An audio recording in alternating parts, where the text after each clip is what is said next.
Saya Yuni Nur Samsia, SPD CGP Angkatan 2 Kabupaten Pandeglang. Demonstrasi kontekstual. Apa rencana ke depan dalam menjalani pengambilan keputusan yang mengandung unsur dilema etika?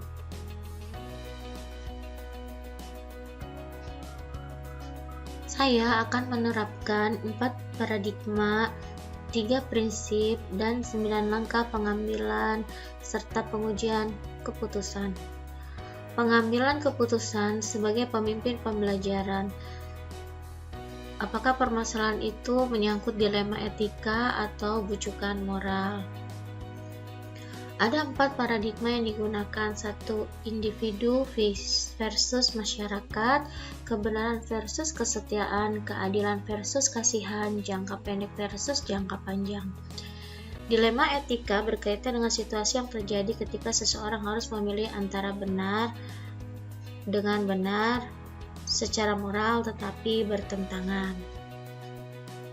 Sedangkan bujukan moral adalah situasi ketika seseorang harus memilih antara benar dan salah.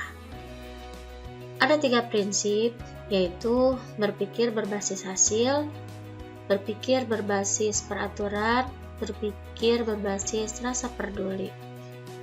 Kemudian ada 9 langkah pengambilan dan pengujian keputusan sebagai pemimpin pembelajaran. 9 langkah ini bukan sebuah metode yang baku dalam penerapannya. Butuh sekali skill untuk mengasahnya. Apa langkah awal yang akan Anda lakukan untuk memulai mengambil keputusan berdasarkan pemimpin pembelajaran?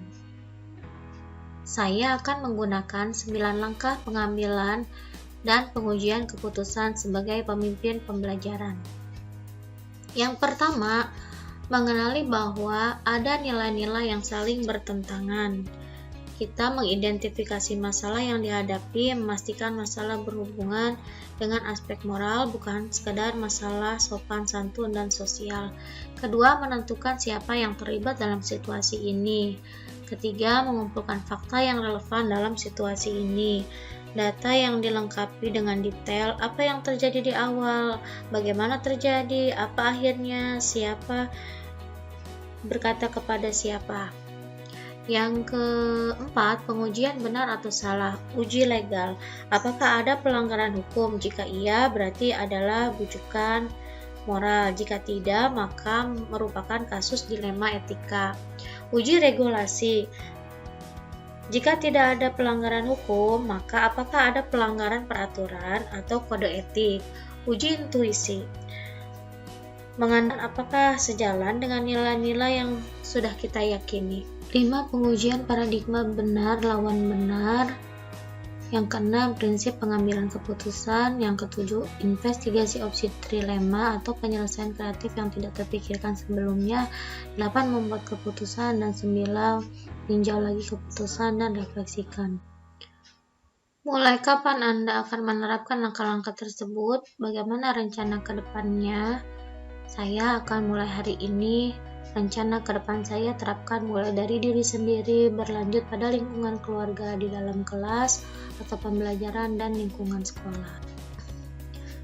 Siapa yang akan menjadi pendamping atau teman diskusi Anda dalam menjalankan pengambilan keputusan sebagai pemimpin pembelajaran?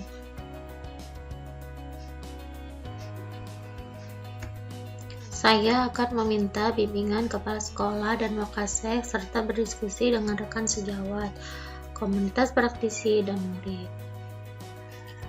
Tidak ada benar atau salah pada jawaban atas berbagai kasus yang ada selama pengambilan keputusan didasarkan pada nilai-nilai kebajikan universal.